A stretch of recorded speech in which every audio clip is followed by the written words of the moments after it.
স্বরাষ্ট্রে নেই এম শাখাওয়াত, উপদেষ্টাদের দায়িত্বে বড় পরিবর্তন। ওয়াহিদুদ্দিন মাহমুদ, আলী ইমাম মজুমদার, মোহাম্মদ ফাউজুল কবির খান, জাহাঙ্গীর আলম চৌধুরী ও এম শাখাওয়াত হোসেন, আসিফ নজরুল, সৈয়দা রিজওয়ানা হাসান, আদিলুর রহমান খান, মোহাম্মদ নাহিদ ইসলাম ও আসিফ মাহমুদ সজীব ভুইয়া। ছবি প্রথম আলো।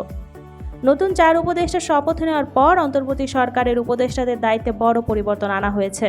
নতুন শপথ নেওয়া ওয়াহিদুদ্দিন মাহমুদকে পরিকল্পনা ও শিক্ষা মন্ত্রণালয়ের দায়িত্ব দেওয়া হয়েছে। পুরনো উপদেষ্টাদের মধ্যে ব্রিগেডিয়ার জেনারেল অব এম শাখাওয়াত হোসেনকে স্বরাষ্ট্র মন্ত্রণালয় থেকে সরিয়ে বস্ত্র ও পাট মন্ত্রণালয়ের দায়িত্ব দেওয়া হয়েছে।